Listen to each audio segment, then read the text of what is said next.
Ya, Assalamualaikum warahmatullahi wabarakatuh. Selamat datang di mata kuliah Statistika Industri. Kita lanjutkan kembali materi mengenai estimasi parameter. Minggu lalu saya sudah menjelaskan di kelas mengenai konsep dasar atau sifat-sifat estimator, ya. Kemudian juga sudah dibahas mengenai estimasi rataan. Nah, di video kali ini kita akan membahas mengenai estimasi untuk parameter proporsi dan estimasi untuk parameter variansi. Sebelumnya, saya kembali mengingatkan tabel-tabel apa saja atau distribusi-distribusi apa saja yang digunakan ketika kita bertemu dengan case-case untuk estimasi parameter. Ya. Nah, untuk estimasi rataan, kita akan selalu menggunakan tabel Z ya, atau tabel distribusi normal ketika N-nya lebih dari sama dengan 30 ya, atau ketika di soal disebutkan dengan eksplisit bahwa populasinya berdistribusi normal ya, atau terdapat asumsi bahwa populasinya normal. Maka ini menggunakan tabel distribusi normal atau tabel Z. Nah, tapi ketika N kurang dari 30 atau simpangan baku populasi tidak diketahui, hanya diketahui simpangan baku sampel saja, maka yang digunakan adalah tabel T-student atau distribusi T-student. Nah, bagaimana dengan estimasi proporsi? Ini juga sama, kita menggunakan tabel distribusi normal atau tabel Z. Nah, ketika bertemu masalah estimasi variansi, maka kita di sini menggunakan tabel chi-square. Nah, jadi ini adalah beberapa tabel yang sering digunakan ketika kita menemukan permasalahan terkait estimasi parameter. Ya, kembali mereview materi minggu lalu ya mengenai estimasi rata-rata. Jadi seandainya di sini saya punya populasi dan pada populasi tersebut ada parameternya apa saja, misalnya mu ya rata-rata, kemudian ada proporsi populasi, dan kemudian ada simpangan baku populasi. Kemudian ketika kita ambil sebagian dari populasi yang kita namakan ini sebagai sampel, maka dari sebuah sampel kita dapat memperoleh nilai-nilai statistik. Apa saja? Nah, sama seperti parameter, kita akan memperoleh nilai rata-rata sampel yaitu X bar, nilai proporsi pada sampel atau P bar, dan nilai S atau simpangan baku ya, simpangan baku pada sampel. Nah, yang dimaksud dengan estimasi parameter adalah kita menduga nilai-nilai parameter ini berdasarkan nilai statistik ya. Jadi ini parameter, ini adalah statistik. Oke, nah jadi statistik berperan menjadi estimator ya untuk nilai parameter. Misalnya di sini X bar adalah estimator untuk nilai mu ya. Jadi X bar dapat digunakan untuk mengestimasi atau memperkirakan nilai mu. Begitu juga nilai P bar atau proporsi pada sampel digunakan sebagai estimator untuk nilai proporsi pada populasi. Dan S atau simpangan baku sampel digunakan sebagai estimator pada parameter sigma. Nah, minggu lalu juga saya sudah menguraikan rumusnya begitu ya, bahwa ketika kita ingin mengestimasi rata-rata, maka kita menginginkan antara nilai X bar dan mu ini tidak jauh berbeda ya, karena kita ingin dugaan kita hampir mendekati nilai sebenarnya ya. Nah, sehingga di sini kita buat mu kurangi X bar, kita ingin nilainya kurang daripada error. Tapi karena nilai error itu selalu positif, tidak mungkin negatif, kita buat menjadi mutlak ya. Kemudian ini mengikuti kaidah nilai mutlak ya. Misalkan nilai mutlak X kurang dari sama dengan A, untuk A-nya bernilai positif, maka kita dapat tulis bahwa X berada di antara negatif A dan A. Nah, sehingga kita adopsi sifat ini ya ke sini menjadi negatif error kurang daripada mu kurangi X bar kurang daripada nilai errornya. Sehingga kita akan mendapatkan nilai hampiran untuk mu, yaitu berada di antara X bar kurangi error, dan untuk batas sebelah kanan adalah X bar ditambah error. Ya, jadi nilai X barnya dipindah ruas ke ruas kiri dan kanan. Nah, error pada estimasi rata-rata, kemarin kita sudah bahas bahwa nilai errornya adalah Z alfa per 2 dikali sigma per akar N. Nah, ini adalah rumus untuk mengestimasi nilai rata-rata populasi. Kemudian bagaimana dengan estimasi proporsi? Nah, rumusnya hampir mirip. Nah, tapi sebelumnya kita bahas dulu mengenai ukuran sampel minimal ya pada estimasi proporsi. Nah, jadi di sini diberikan sebuah rumus ya, rumus untuk menentukan ukuran sampel minimal sesuai dengan error yang kita inginkan. Nah, dari sini maka kita dapat memperoleh nilai error ya. Jadi dari sini kita akan dapatkan N dibagi PQ, P kali Q sama dengan Z alfa per 2 per error dikuadratkan. Kemudian nilai error kuadrat akan sama dengan Z alfa per 2 dikuadratkan dikali P kali Q dibagi N. Karena kita ingin mencari nilai error, maka error adalah akar dari semuanya ya. Z alfa per 2 kuadrat dikali PQ dibagi N. P dan Q-nya apa? P adalah nilai proporsi pada sampel, sementara nilai Q adalah 1 kurangi P. Sehingga dari sini diperoleh Z alfa per 2 dan di dalam akar tersisa P kali Q bar dibagi N. Nah, di sini ada dua situasi untuk dipertimbangkan. Yang pertama, jika taksiran diketahui dari penelitian sebelumnya, maka formula dapat digunakan langsung. Jadi jika ada penelitian terdahulu atau penelitian sebelumnya, maka nilai-nilainya dapat kita gunakan. Kemudian yang kedua, jika taksiran tidak ada, maka harus menggunakan nilai P barnya atau proporsinya sebesar 0,5 ya. Dan nilai ini akan memberikan ukuran sampel yang cukup besar untuk menjamin prediksi yang akurat. Baik, saya lanjutkan ya. Nah, dari sini kita bisa menurunkan rumus untuk estimasi proporsi. Tadi kita sudah punya nilai errornya ya. Error sama dengan Z alfa per 2 dikalikan dengan akar P kali Q per N. Nah, ini juga konsepnya sama seperti estimasi rata-rata ya. X bar digunakan untuk mengestimasi atau menaksir nilai mu. Nah, di sini nilai P bar digunakan untuk mengestimasi nilai P atau nilai proporsi pada sampel, mengestimasi nilai proporsi pada populasi. Sehingga kita mengharapkan atau menginginkan bahwa selisih antara nilai proporsi populasi dengan proporsi sampel ini kurang daripada suatu error tertentu ya. Dan kita tentu berharap nilai errornya itu seminimal mungkin. Ini sama seperti estimasi rata-rata ya, nilai error tidak mungkin negatif, maka kita beri nilai mutlak sehingga nanti nilai P kurangi P bar berada di antara negatif error dan error ya. Sehingga nilai P, nah ini yang kita cari ya, kita kan mau mengestimasi nilai proporsi populasi. Jadi nilai proporsi populasi berada pada P bar kurangi error sampai dengan P bar ditambah error, di mana errornya kita bisa lengkapi rumusnya di sini, Z alfa per 2 dikali akar P kali Q dibagi N. Begitu juga error yang ada pada ruas kanan ya, Z alfa per 2 dikali akar P bar kali Q bar dibagi N. Nah, ini adalah rumus estimasi proporsi ya untuk satu populasi. Ya, ini rumusnya seperti yang tadi saya jelaskan. Kemudian estimasi proporsi sampel kecil. Nah, untuk sampel kecil kalau estimasi rata-rata kan ada ya untuk sampel kurang daripada 30 ukurannya. Tetapi kalau untuk estimasi proporsi ya, ketika N-nya kecil, maka selang kepercayaannya tidak dapat diandalkan dan kasus seperti ini memang jarang terjadi.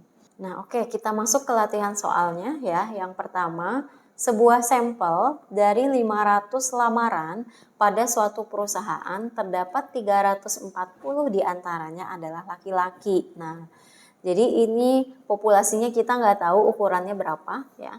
Yang kita ketahui adalah sampel berukuran 500 sehingga kita bisa tulis diketahui ukuran sampel atau N kecil adalah 500. Kemudian dari 500 tersebut 340 diantaranya adalah laki-laki. Nah, berarti yang kita punya di sini adalah proporsi laki-laki ya, yaitu 340 dibagi 500 dan hati-hati ini adalah proporsi sampel sehingga pakai bar ya di sini. Oke, 340 dibagi 500 ini adalah 0,68. Karena kita sudah mendapatkan nilai P, maka kita akan memperoleh nilai Q yaitu 1 kurangi P. 1 kurangi 0,68 hasilnya adalah 0,32.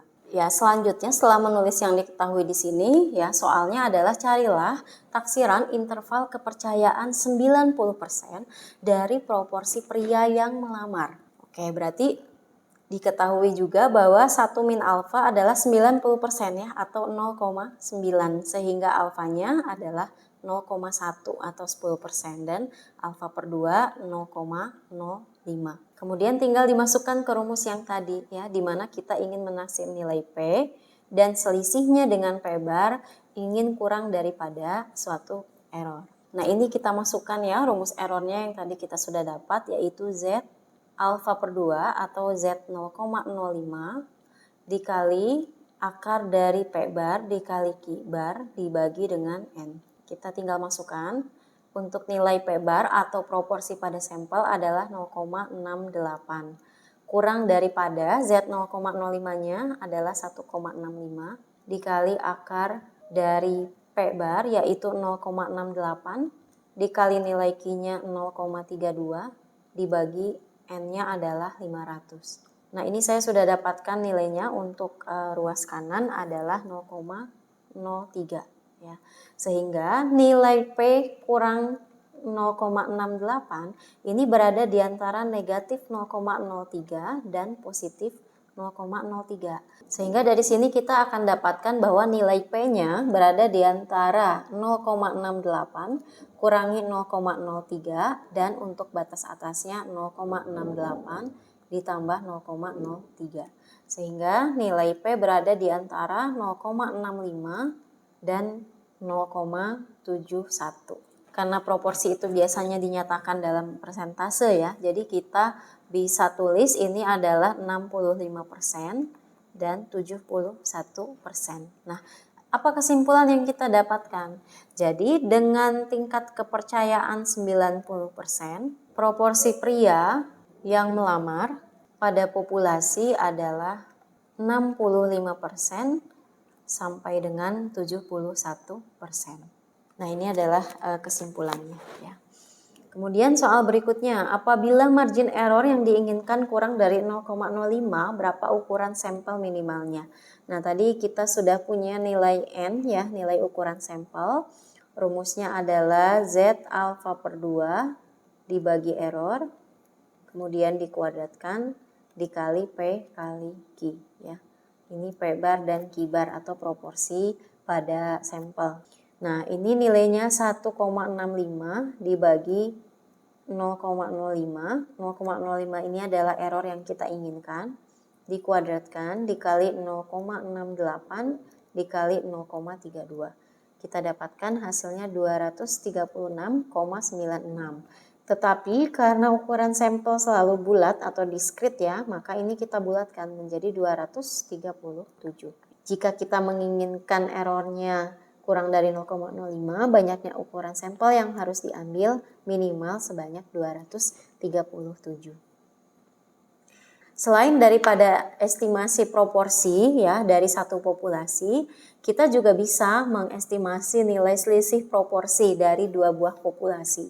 Jadi kalau misalkan kita punya dua populasi ya, ini populasi pertama, ini populasi kedua, maka kita bisa menentukan estimasi atau memperkirakan selisih dari kedua proporsi ini. Misalkan berapa selisih P1 dengan P2. Nah, tentunya karena ini dari dua populasi berbeda dan nanti dari masing-masing populasi diambil sampel sehingga dia akan punya P1 bar dan begitu juga dari populasi kedua diambil sampel juga dan nanti akan ada nilai P2 bar. Konsepnya kurang lebih sama seperti yang tadi ya. Jadi kita ingin nilai P1 kurangi P2 ini mendekati nilai P1 kurangi P2 bar atau selisih dari mereka punya nilai error yang sekecil mungkin. Nah, ini rumusnya akan sama ya, sehingga nanti nilai selisihnya ini berada di antara P1 kurangi P2 bar kurangi error dan P1 kurangi P2 ditambah error. Hanya saja ya karena ini berasal dari dua populasi yang berbeda, maka nilai errornya juga berbeda dengan yang tadi ya. Tadi error dari satu populasi adalah Z alfa per 2 dikali akar P kali Q per N. Nah, kita adopsi rumus ini. Jika populasinya ada dua, ya berarti rumus errornya seperti ini. Ya, berikutnya kita lihat latihan soal untuk estimasi selisih proporsi dari dua populasi. Suatu penelitian dilakukan untuk mengetahui perbedaan proporsi orang dewasa dan remaja. Nah, di sini jadi kita punya dua populasi ya, populasi orang dewasa dan populasi remaja. Nah, penelitian tersebut ingin mengetahui proporsi orang dewasa dan remaja dalam menonton acara televisi komedi. Ya, untuk sampel pertama ternyata diambil dari populasi dewasa dan ternyata sebanyak 300 dari 600 orang menyukai acara televisi komedi. Sementara untuk sampel kedua yaitu populasi remaja sebanyak 100 dari 400 yang menyukai acara televisi komedi. Carilah taksiran interval kepercayaan 95% dari selisih proporsi sesungguhnya penonton dewasa dan remaja yang menyukai acara komedi. Nah, berarti untuk orang dewasa ini adalah populasi pertama dan untuk remaja ini adalah populasi kedua. Nah, sekarang kita lihat untuk populasi pertama atau populasi orang dewasa. Kita namakan P1 gitu ya. Ukuran sampelnya ya untuk N1 adalah 600. Kemudian untuk P-nya ya, P1 bar 300 dari 600. Jadi ini adalah 0,5. Kita dapatkan nilai Q1 bar yaitu 1 kurangi 0,5 ya. Ini 0,5. Sekarang kita lihat populasi kedua yaitu populasi remaja. Pengambilan sampelnya ukurannya adalah 400, kemudian nilai P2 barnya adalah 100 per 400 atau 1 per 4 yaitu 0,25. Sehingga nilai Q2 bar ini adalah 1 kurangi 0,25 ini 0,75. Oke, selanjutnya taksiran interval kepercayaan yang diminta adalah 95%. Jadi nilai 1 min alfa adalah 0,95. Kita dapatkan alfanya 0,05 dan alfa per 2-nya adalah 0,025. Tinggal kita masukkan ke rumus ya tadi. Nilai P1 kurangi P2 kurangi, nah ini adalah estimatornya. Kita ingin selisihnya kurang daripada suatu error. Nah, errornya tadi adalah Z alfa per 2 atau Z 0,025 dikali akar P1 bar kali Q1 bar per N1 ditambah P2 bar kali Q2 bar per N2.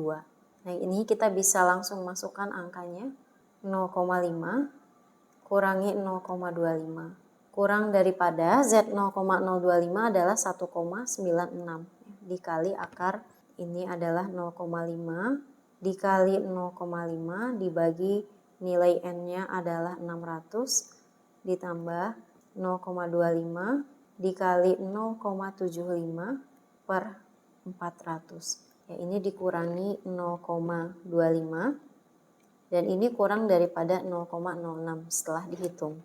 Oke, sehingga nilai selisih proporsinya berada di antara 0,25 kurangi error atau kurangi 0,06 dan untuk batas atasnya adalah 0,25 ditambah 0,06.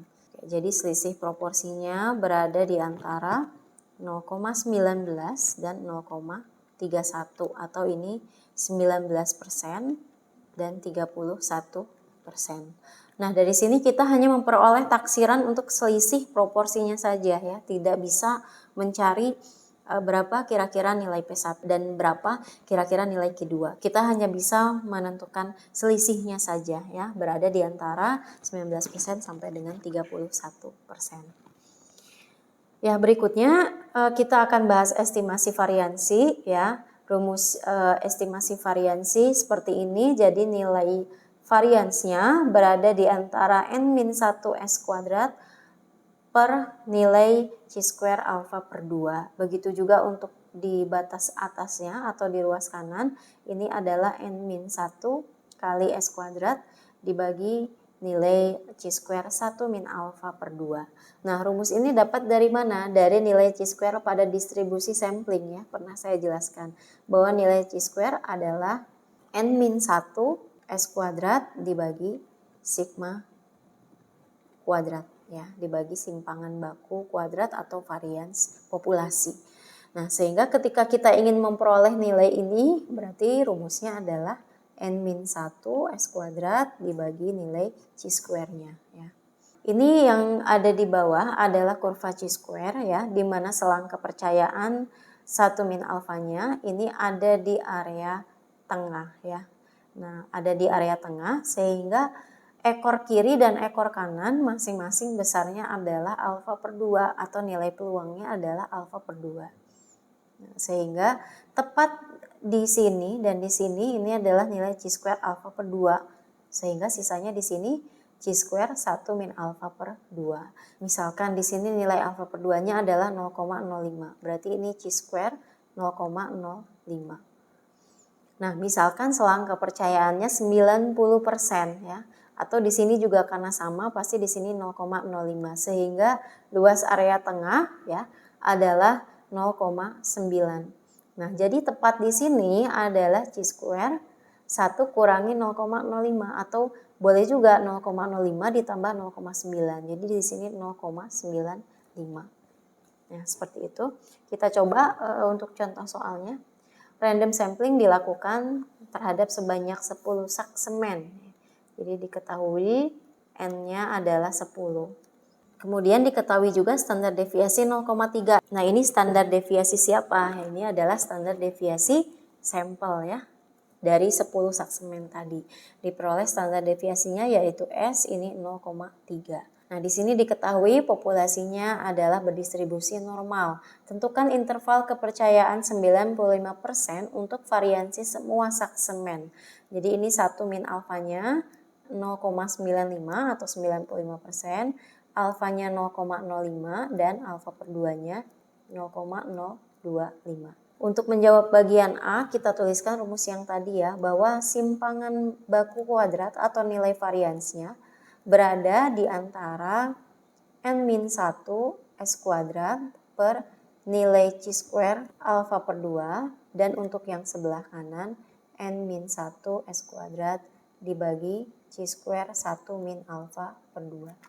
Sehingga nilai varians ada di antara n-1-nya 9, S kuadratnya 0,3 dikuadratkan dibagi chi square 0,025 dan untuk batas atasnya n-1 atau 9 juga ya dikalikan 0,3 kuadrat dibagi nilai chi square 1 min 0,025 atau 0,975. Nah, ini kita lihat di tabel statistik ya. Untuk nilai N-nya 10, maka derajat kepercayaan atau V-nya adalah 9. Kemudian tadi kita mencari nilai chi square 0,025. Nah, kita cari di sini ketika alfanya adalah 0,025 dan derajat kepercayaannya 9, maka nilai chi square-nya 19,023. Kemudian ketika nilai alfanya 0,975, kita lihat di sini untuk derajat kepercayaannya adalah 9, nilainya 2,7 ya. Selanjutnya kita masukkan ke sini nilai-nilai chi square yang tadi. Jadi ini 9 dikali 0,3 kuadrat dibagi 19,023. Dan untuk batas atas 9 kali 0,3 kuadrat dibagi 2,7. Nah, kita peroleh nilai variansnya berada di antara 0,04 dan 0,3. Dan untuk pertanyaan B, tentukan interval kepercayaan 95% untuk simpangan baku semua saksemen. Ini mudah sekali, berarti karena yang ditanya adalah interval untuk nilai simpangan bakunya, maka tinggal kita akarkan saja nilai dari variansnya ya, yaitu 0,02, dan untuk ruas kanan akar dari 0,3 adalah 0,55. Nah, ini adalah simpangan baku. Kemudian kita lanjut soal berikutnya ya. Diketahui bahwa waktu hidup dari sebanyak 8 sampel lampu tipe tertentu memiliki standar deviasi 1,5 jam. Oke, diketahui ukuran sampelnya 8, kemudian standar deviasi sampel atau S ini adalah 1,5 jam. Tentukan interval kepercayaan 99%, artinya nilai 1 min alfanya ini 0,99, jadi alfanya 0,01 dan kita dapatkan alfa per 2 0,005. Selanjutnya kita masukkan ke rumus yang tadi ya, bahwa nilai varians berkisar antara n-1 kali S kuadrat dibagi nilai C square alfa per 2, dan untuk ruas kanan n-1 S kuadrat dibagi C square 1 min alfa per 2. Nah, jadi ini adalah 7 dikalikan 1,5 kuadrat dibagi nilai C square 0,005 ketika V-nya sama dengan 7 ya. Kemudian untuk batas atasnya 7 dikali 1,5 kuadrat dibagi nilai C square.